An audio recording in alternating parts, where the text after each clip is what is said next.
Amém. Amém. Irmãos queridos, eu não vou começar aqueles estudos que a gente tem feito, temáticos, né, com os slides, algo mais formal até dizendo, né? Nós vamos fazer uma meditação hoje em João 13. Já preguei esse texto aqui na igreja, mas hoje eu quero dar uma ênfase em um aspecto do texto. Coisas que nós iremos ter uma nova perspectiva acerca do serviço. Por isso a gente leu Isaías 42, que fala do servo do Senhor. E hoje nós vamos falar sobre o serviço. Até porque o serviço é uma característica e uma marca da Igreja de Cristo Jesus. Então hoje é quinta-feira que eu estou ministrando a palavra aqui na igreja e gostaria de começar com esse tema tão importante. Porque cada vez mais nós precisamos reaprender a sermos servos uns dos outros da igreja, do corpo de Cristo, porque isso de fato é uma manifestação do amor de Cristo Jesus. Por isso quero ler João 13, faremos a leitura do 1 ao 17 e nós iremos destacar apenas o aspecto do serviço. As outras partes teológicas a gente já viu nos domingos, então hoje eu quero destacar esse aspecto. João 13, do 1 ao 17, a palavra de Deus diz assim: Antes da festa da Páscoa, Jesus sabia que havia chegado sua hora de deixar este mundo e voltar para o Pai. Ele tinha amado seus discípulos durante seu ministério na terra e os amou até o fim. Estava na hora do jantar e o diabo já havia instigado Judas, filho de Simão Iscariotes, a trair Jesus. Jesus sabia que o Pai lhe dera autoridade sobre todas as coisas e que viera de Deus e voltaria para Deus. Assim levantou-se da mesa, tirou a capa e enrolou uma toalha na cintura. Depois derramou água numa bacia e começou a lavar os pés de seus discípulos, enxugando-os com a toalha que estava em sua cintura. Quando Jesus chegou a Simão Pedro, este lhe disse: O Senhor vai lavar os meus pés? Jesus respondeu: Você não entende agora o que estou fazendo, mas algum dia entenderá. Lavar os meus pés de jeito nenhum, protestou Pedro. Jesus respondeu: Se eu não os lavar, você não terá comunhão comigo. Simão Pedro exclamou: Senhor, então lave também minhas mãos e minha cabeça, e não somente os pés. Jesus respondeu: A pessoa que tomou o banho completo só precisa lavar os pés para ficar totalmente limpa. E vocês estão limpos, mas nem todos. Pois Jesus sabia quem o trairia. Foi a isso que se referiu quando disse: Nem todos vocês estão limpos. Depois de lavar os pés deles, Jesus vestiu a capa novamente, retornou ao seu lugar e perguntou: Vocês entendem o que eu fiz? Vocês me chamam mestre e senhor e têm razão, porque eu sou. E uma vez que eu, seu senhor e mestre, lavei os seus pés, vocês devem lavar os pés uns dos outros. Eu lhes dei um exemplo a ser seguido. Façam como eu fiz a vocês. Eu lhes digo a verdade.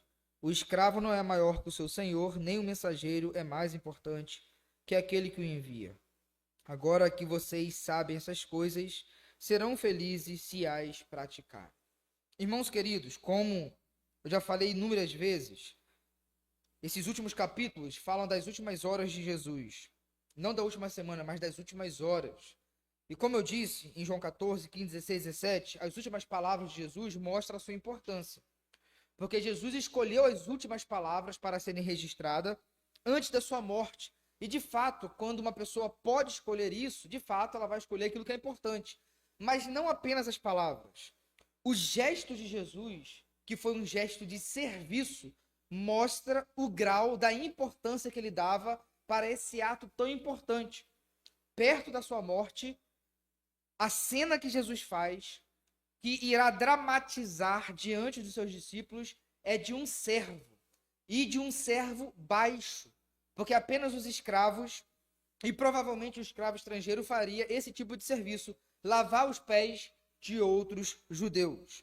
Então Jesus se condiciona a uma posição de servo, ensinando aos seus apóstolos aqueles que seriam os cabeças da igreja, desse novo povo que Deus iria instituir, uma posição muito importante. Que posição é essa? De servo, de serviço. E aí eu quero destacar com os irmãos, pelo menos, 7 lições que nós aprendemos com o serviço em Cristo Jesus. 7 lições que nós aprendemos com o serviço a partir de Cristo Jesus, desse texto, João 13, do 1 ao 17. A primeira lição que eu quero destacar para a igreja é que o serviço é um gesto sublime de amor. De novo, o serviço é um gesto sublime de amor. O versículo 1 e 5 do capítulo 13 diz assim: Antes da festa da Páscoa, Jesus sabia que havia chegado a sua hora de deixar esse mundo e voltar para o Pai. Olha agora. Ele tinha amado seus discípulos durante seu ministério na terra e os amou até o fim. Ou seja, João está introduzindo o cenário do serviço. João disse o seguinte: Jesus, até a cruz, até o fim da sua vida, amou seus discípulos. Agora eu vou dizer um dos aspectos desse amor. Agora eu vou dizer como esse amor foi traduzido. Agora eu vou dizer como esse amor se manifesta. E como é que esse amor, que foi amor de cruz, se manifestou no cenáculo, nessa Páscoa, nesse último encontro dos discípulos com Jesus? Como é que Jesus traduziu esse amor? Ora, é só ler o versículo 5. Depois, derramou a água numa bacia e começou a fazer o quê? A lavar os pés de seus discípulos, enxugando-os com a toalha que estava em sua cintura. Ou seja, o apóstolo João narra esse cenário linkando o amor com o serviço. Para João, amar se traduz em servir. João falou assim: olha, Jesus amou tanto seus discípulos que, inclusive, assumiu a posição mais baixa da classe social, que é a de um servo, que é a de um escravo, que é daquele que ninguém quer assumir, que é estar aos pés dos outros, considerando os outros maiores do que a si mesmo. Então, para João, nessa narrativa, amar e servir são verbos, são palavras sinônimas. Como é que eu demonstro que amo um povo? Como é que eu demonstro que amo fulano? Como é que eu demonstro que amo a minha esposa? Como é que eu demonstro que amo esta igreja? Na qualidade e na quantidade de serviço que eu presto aos objetos do meu amor. Falar que ama é algo muito fácil. Afinal de contas, quem tem língua fala o que quer. Não é verdade? No entanto, João mostra uma prova cabal e infalível. Uma pessoa que ama vai servir. Só que é óbvio que esse serviço não é um serviço pontual. Porque a gente sabe que um hipócrita, um mentiroso, pode fazer algo certo no momento. Porque o serviço de Jesus não foi algo pontual, a gente sabe disso. Isso aqui são as últimas horas de Jesus. Mas a gente sabe que todo o ministério de Jesus foi servindo. Serviu a multidões, serviu a viúvas, serviu aos pobres, serviu aos ricos, serviu aos seus discípulos, serviu aos famintos, porque é um estilo de vida de quem ama. Quem ama, ama servir. E quem serve, está demonstrando seu amor. Então, como é que uma pessoa, um membro de igreja, pode demonstrar amor pela igreja? Como é que a gente pode demonstrar amor pela nossa igreja? Servindo a nossa igreja. Então, é algo muito claro e evidente para João que o amor de Jesus se manifestou aqui, servindo uns aos outros. É evidente, meus irmãos, que uma vida de estilo de serviço fala muito mais do que palavras bonitas, do que um presente aqui e acolá. Porque o serviço é a própria manifestação do amor, e a gente aprendeu isso com o Senhor Jesus Cristo, em quem não há erro algum, onde não há mancha alguma. Por isso, de maneira muito cristalina, a gente percebe que o amor se materializa em serviço, e o serviço é um gesto sublime de amor. Então essa é a primeira lição que a gente aprende acerca do serviço com Jesus. A segunda lição: o serviço é o modo mais excelente pelo qual exercemos a autoridade recebida. Vou repetir. O serviço é o modo mais excelente pelo qual exercemos a autoridade recebida. Vou ler com os irmãos os versículos 3 e 4 e vamos trabalhar um pouquinho esses dois versículos. Versículos 3 e 4. Jesus sabia que o Pai lhe dera autoridade sobre todas as coisas e que viera de Deus e voltaria para Deus. Olha agora a conjunção, meus irmãos. Assim, ou seja, por causa disso, sustentado na consciência de que ele tinha toda a autoridade, o que ele fez? Se agachou, se joelhou para servir os seus discípulos. Meus irmãos, a gente sabe que na classe social, quem é maior, mestre ou aluno? É óbvio que os alunos são os menores. É óbvio que o serviço de um aluno para com o mestre é de lavar os pés e não do mestre para com seus discípulos. Vou ler de novo, versículo 3. Olha como é profundo. Jesus sabia que o Pai lhe dera toda a autoridade sobre todas as coisas, sobre toda a carne, e que viera de Deus e voltaria para Deus. Assim, por causa disso, levantou-se da mesa, tirou a capa e enrolou uma toalha na cintura. Olha só. Porque Jesus sabia que tinha toda a autoridade, ele serviu, porque ele não precisava provar nada para ninguém. Ele sabia quem ele era. E essa consciência dava a ele plena liberdade de assumir uma posição mais baixa, sem que com isso viesse a desconfigurar a sua imagem diante dos seus discípulos. Ele não precisava agir com autoridade, com cabresto, com força, com imposição de cima para baixo. Ele exercia e traduzia sua autoridade no serviço. Queridos, a gente sabe que há uma expressão em voga que diz o seguinte: pastores com dono. Desculpa, igreja com dono. E a gente sabe que de fato isso existe muito. E sobretudo nessa áurea de autoridade. Porque aquele homem, ou até mesmo aquela mulher, tem autoridade recebida de Deus. Ele tem uma autoridade sobre nós que nem mesmo meus pais tinham. E isso é algo muito comum. Não é algo distante da nossa vida. Mas para Jesus, isso não casa, isso não bate. Jesus falou assim para os seus discípulos: olha, vocês sabem que lá, e geralmente Jesus está apontando para Herodes, para Pôncio Pilatos, ainda mais a Judéia, que viveu momentos difíceis com Herodes Grande, Herodes Antipas, Herodes Filipe.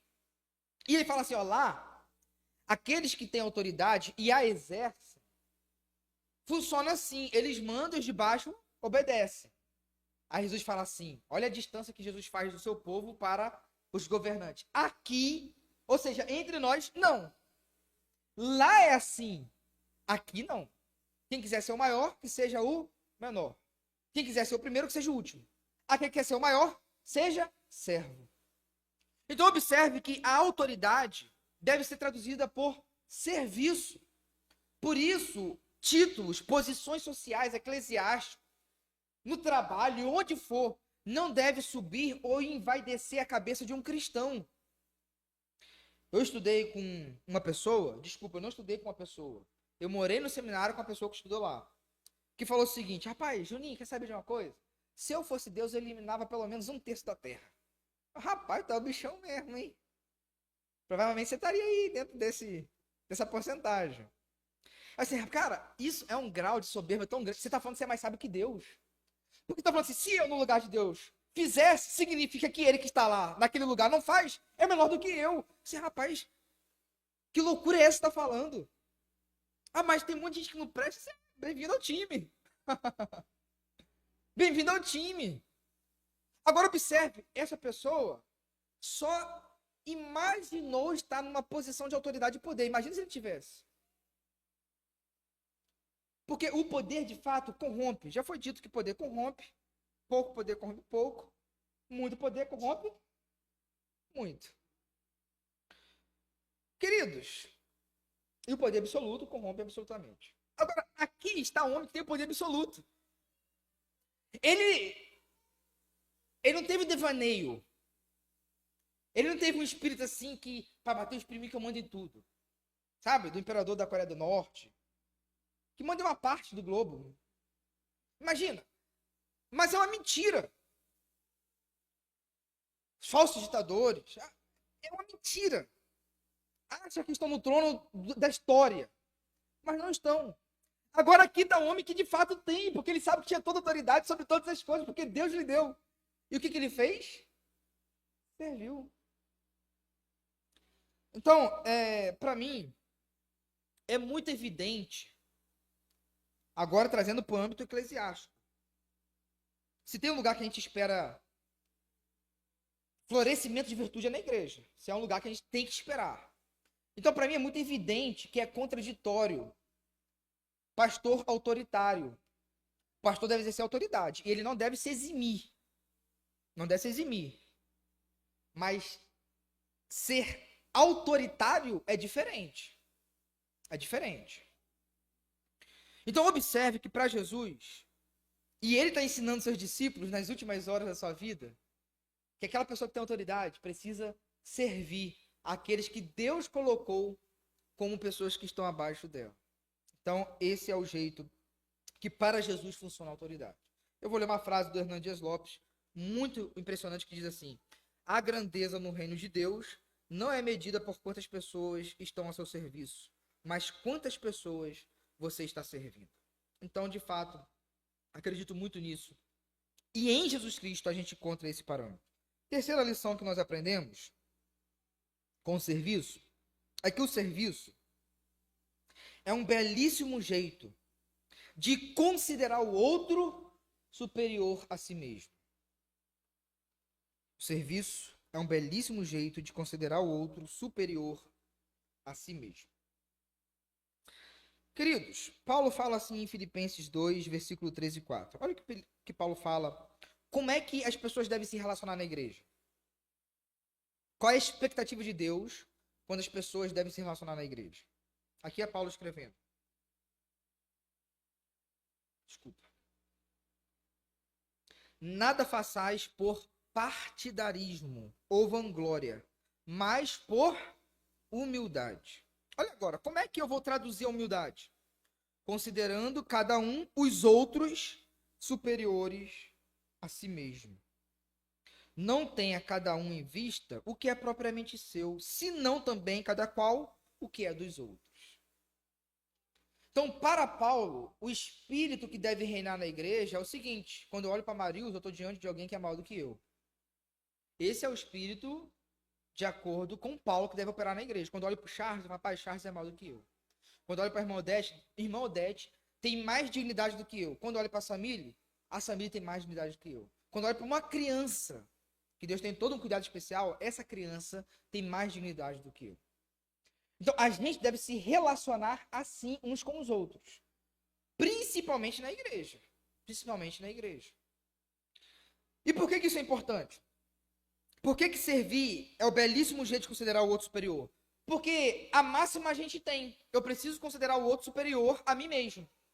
Agora, como que eu faço isso? Como é que eu demonstro que eu considero a igreja maior do que a mim? Servindo bem a igreja. A igreja não vai ter dúvida de que o pastor serve bem a sua igreja quando ele de fato serve. Quando ele se esmera naquilo que ele deve se esmerar. Sobretudo no alimento espiritual, mas também no cuidado pessoal, na aproximação, nas atividades da igreja. Porque é fácil ser pastor que só manda, não é verdade? Mas que não está junto. Então, para Jesus, o serviço vai desmantelar esse envaidecimento do nosso coração. E por que esse é um ponto importante? Porque na ceia, na Páscoa, nessa última Páscoa, os seus discípulos estavam brigando para ver quem era o maior. Ué, pastor, de onde você está tirando isso? De João 13? Não. De uma passagem paralela. O que é uma passagem paralela? É aquela passagem que conta a mesma história de um outro ponto de vista. João não quis relatar isso, mas Lucas relatou. Lucas capítulo 22, eu vou ler para os irmãos. Lucas 22, versículo 23 e 24. A mesma cena, a última ceia. Olha como estavam os discípulos. Lucas 22, versículo 23 e 24.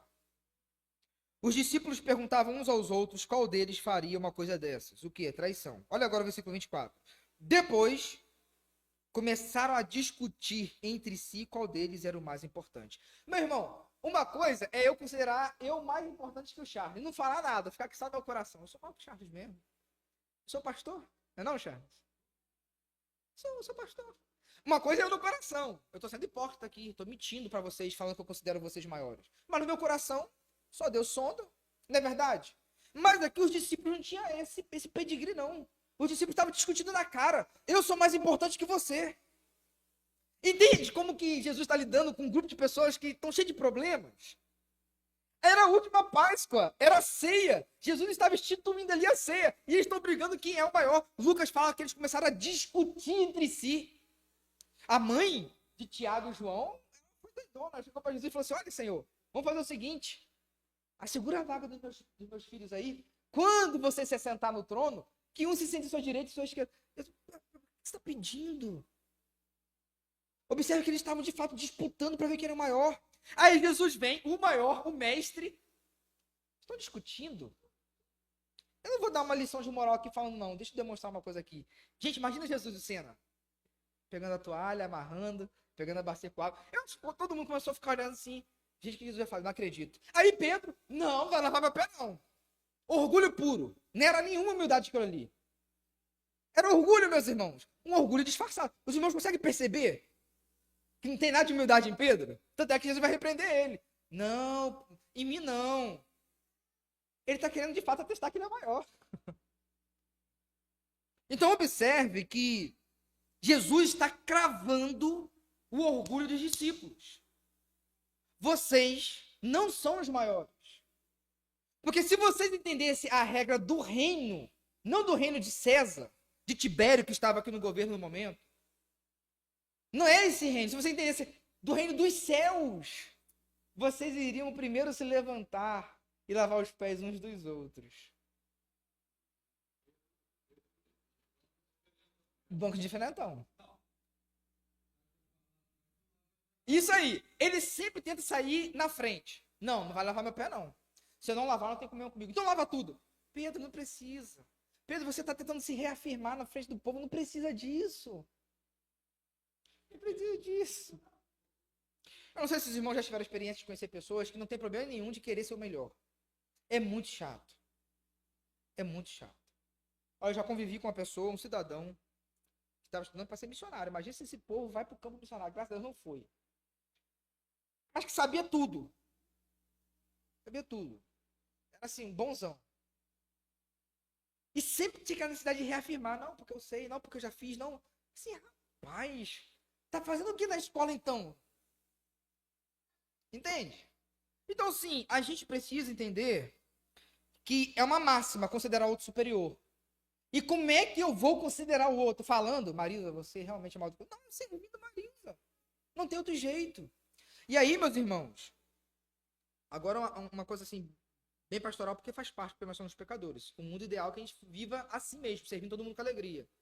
Mas nem sempre vai servir com alegria. Mas não importa, sirva. Isso não é hipocrisia.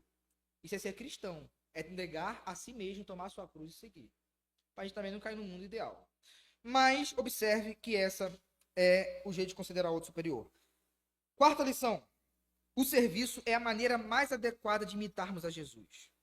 Meus irmãos, a maneira mais adequada de imitar Jesus, nosso mestre, é servindo. Muitas pessoas querem imitar os milagres de Jesus, os grandes feitos de Jesus. E não existe nenhum mandamento para isso. Na verdade, nem se espera. A gente lê a carta paulina, nem se espera que a gente venha replicar a transformação da água num vinho, a andar sobre o mar, a fazer os pães se multiplicarem. E as pessoas ficam lá, eu queria tanto ter esse poder, mas nem isso que Deus quer dar para você. O que Deus quer fazer de você é que você seja um servo como ele é. Então não se cobre o que a Bíblia não cobre de você. O que a Bíblia cobra de você é imitar Jesus. Imitar em quê? Em seu serviço. Versículos 12, 13 e 14 de João 13. Depois de lavar os pés, Jesus vestiu a capa novamente, retornou ao seu lugar e perguntou: vocês entendem o que eu fiz? Agora Jesus pega pesado. Vocês me chamam mestre e senhor, e tem razão, porque eu sou.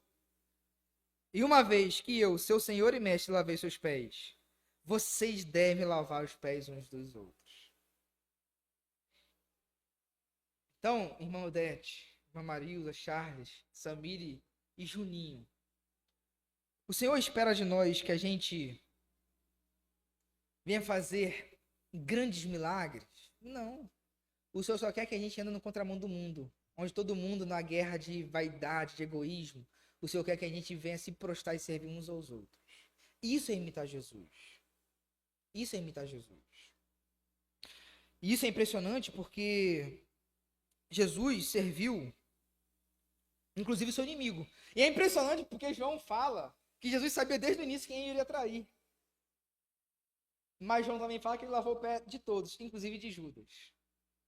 Então, não é pra gente sair lendo os corações das pessoas e saber assim, a quem tem mais afinidade, ou quem é que pode me trair aqui nessa igreja. A questão é que a gente tem que servir de maneira indiscriminada. A quem Deus colocar na nossa frente, a gente deve servir. Então, servir uma pessoa que a gente tem muita afeição é gostoso. Mas é necessário que a gente venha servir de maneira indiscriminada como Jesus. Que serviu aqueles que estavam brigando para ver quem era maior, inclusive Judas, que foi o seu traidor. Isso é tão importante. Olha como é importante ler a Bíblia e prestar atenção nos detalhes. Versículo 14.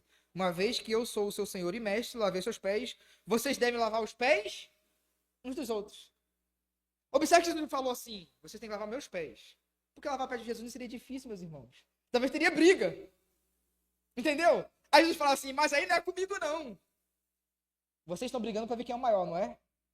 Pedro, você está achando que você é maior do que Tiago? Lava o pé dele agora. Aí pronto, Jesus dá uma cartada.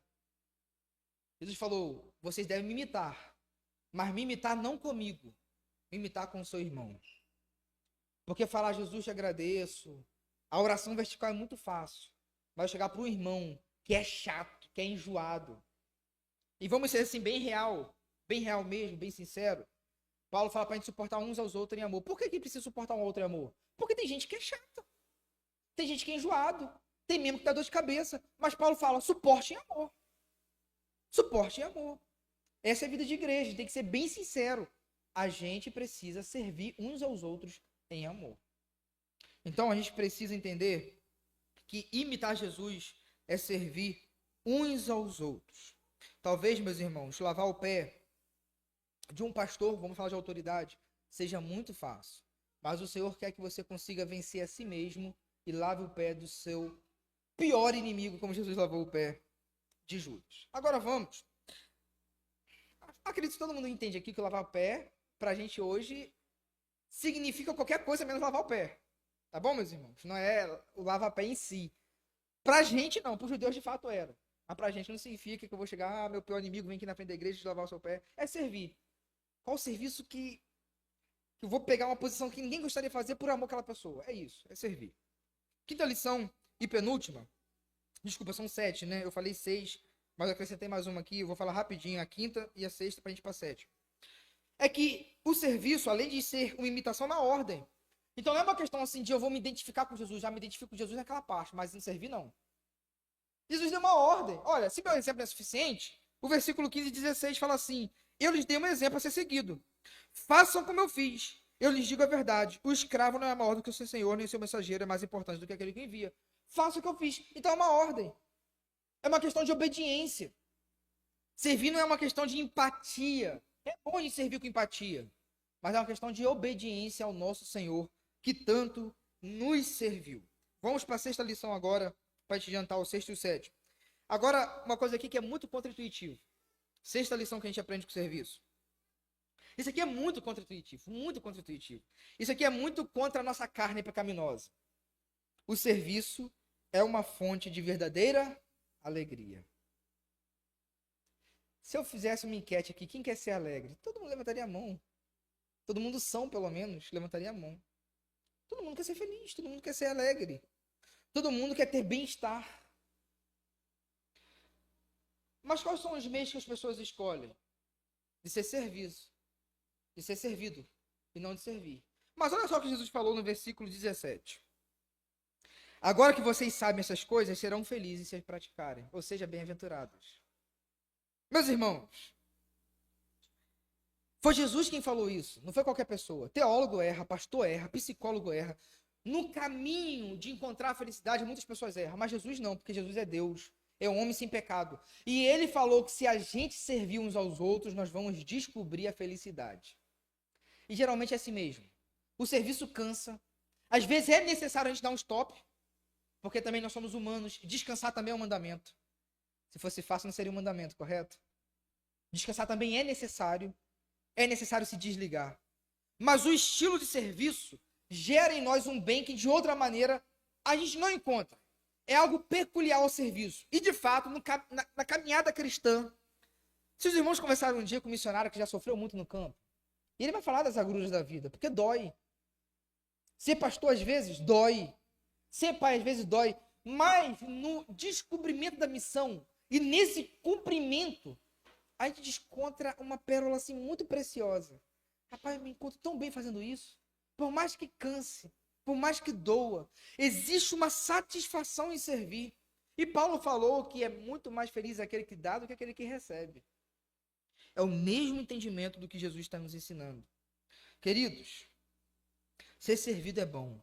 No entanto, há uma satisfação peculiar no ato de servir. Há uma satisfação peculiar no ato de servir. A gente vai se levantar para servir o próximo. E nesse caminho, nesse encontro com o próximo, a gente vai ganhar o status de sermos bem-aventurados. Porque o caminho para a felicidade é contra-intuitivo, meus irmãos, mas é o caminho do serviço. Por fim, e última lição que nós aprendemos, é que o serviço é um meio de estendermos aos outros a redenção. O serviço é um meio de estendermos aos outros a redenção. Significa que a gente vai salvar as pessoas? Não, não é isso que eu estou falando, meus irmãos. Significa que, por meio do serviço da igreja, na sua igreja local, no evangelismo, nas missões, nas doações, o evangelho será propagado. E a redenção será descoberta por tantos outros. Eu quero trabalhar com os irmãos agora o contexto desse texto, porque é um texto muito paradoxal. O que é a festa da Páscoa? É a festa da libertação, da redenção. Os judeus comemoravam a Páscoa com um sentimento muito ambíguo. Porque eles estavam comemorando a Páscoa, que é a festa da libertação, sob o jugo de Roma. Eles eram exilados, eles eram escravos, eles eram vassalos e estavam comemorando a Páscoa. A Páscoa é a libertação, mas eles não estavam libertos. Por isso eles esperavam o Messias, um novo Moisés, um novo poder de Deus se manifestando, novas pragas destruindo Roma. Porque, de fato, eles comemoravam a Páscoa, mas também olhando para um futuro, para uma outra Páscoa, para uma outra libertação. Olha que sabor amargo. De fato, a erva amarga da Páscoa era amargo para o momento, não somente como memória, mas como a própria vida. A Páscoa do judeu era ambígua. A nossa vida é assim também, meus irmãos. A gente fala assim, meus irmãos, nós somos felizes com Jesus, mas a gente está triste. Irmãos, tem esperança em Jesus, mas às vezes a gente não tem tanta esperança. Irmãos, tem a fé em Jesus, mas às vezes a gente não tem tanta fé. A gente vive nesse já e ainda não, nesse agridoce da existência humana que tem o doce e o amargo junto. A vida é assim. No entanto, aqui estava acontecendo a verdadeira Páscoa, o novo Êxodo, o novo Moisés, maior que o próprio Moisés. As 10 pragas não se revelariam, mas o poder da morte não tocaria mais, porque o Cordeiro de Deus estava indo para a cruz. E um novo êxodo iria acontecer, a verdadeira libertação espiritual. O demônio perdeu os seus poderes. Em Colossenses a gente vai ver isso com a obra de Jesus. Jesus pegou as potestades e tirou deles todas as armaduras, relegando-lhes a vergonha e a ignomínia da vitória do Senhor sobre eles. Um novo êxodo estava para acontecer. E depois da ressurreição, os discípulos entenderam. Olha, nós fomos libertos, não no jugo de Roma.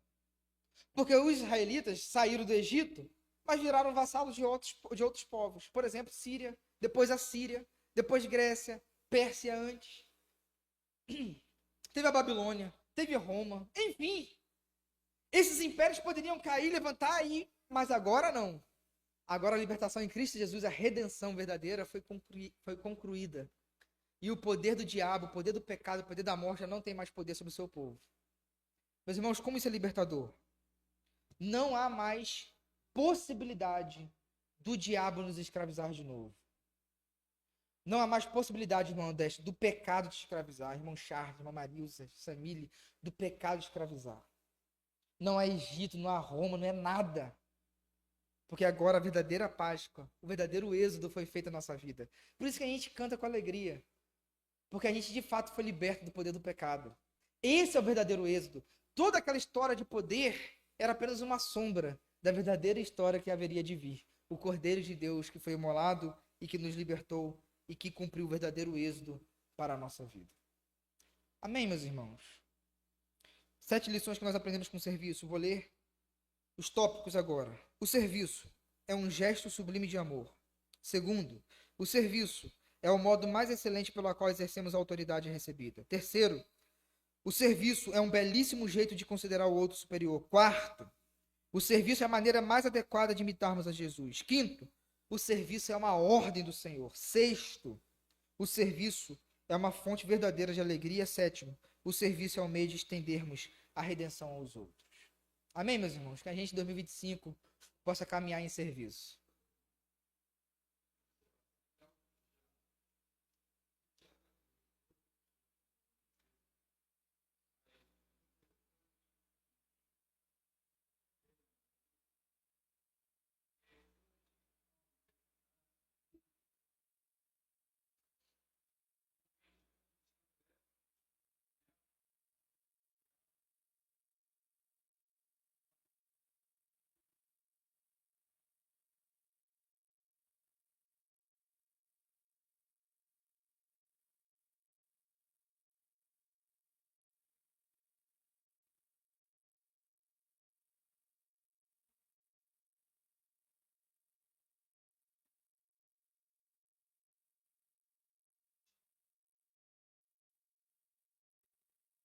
Sim,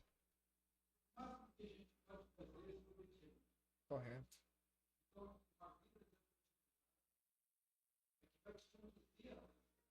Isso aí.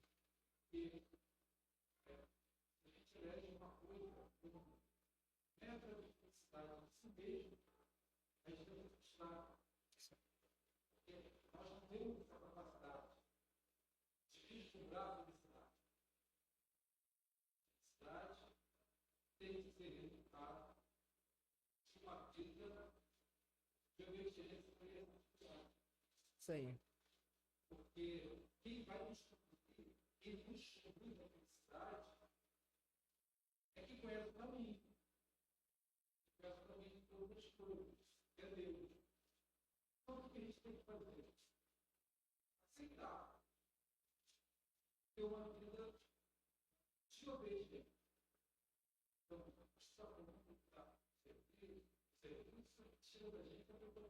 Isso aí.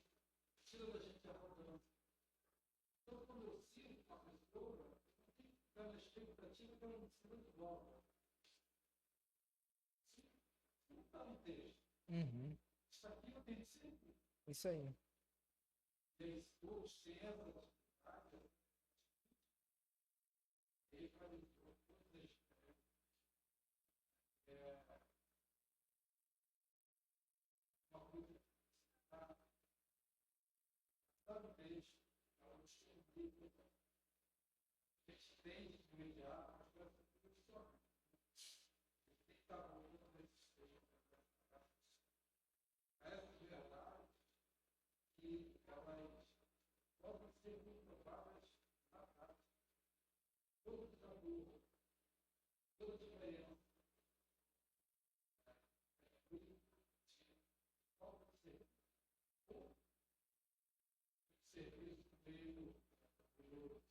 Sim, correto.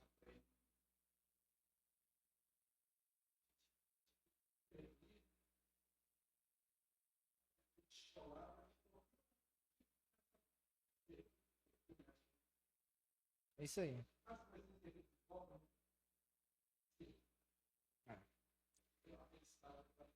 É um caminho de obediência, né?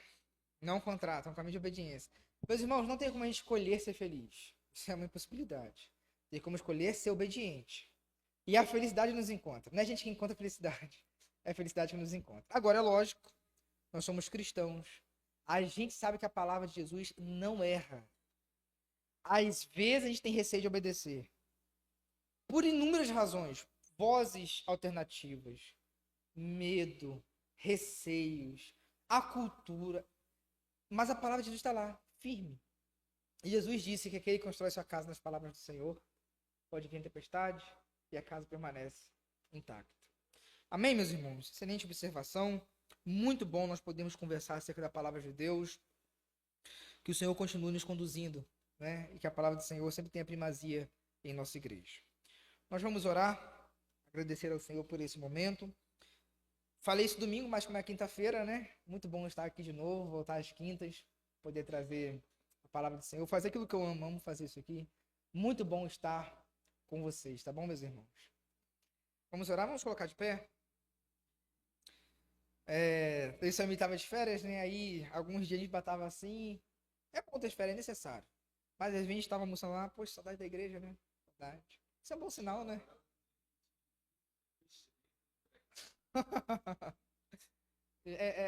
Gente, se tem uma coisa assim que é bom, é sentir saudade do povo de Deus, né?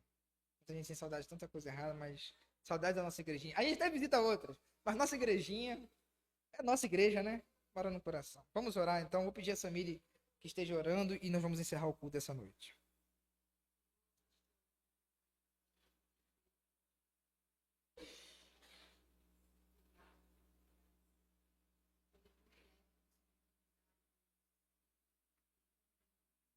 Obrigado, Senhor.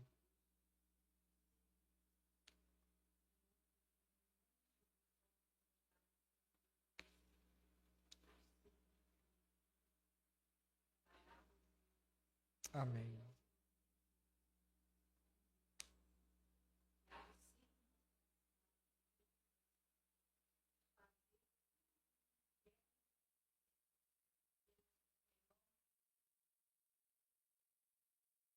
Amém. Meus irmãos, Deus os abençoe. Tenham um ótimo final de noite. Agora que a Licida chegou, a gente acaba o culto. Queria chegar no sapatinho. Vai ter que revelar logo. Licida, já assina aqui pra mim, já pra mandar pro povo. Não.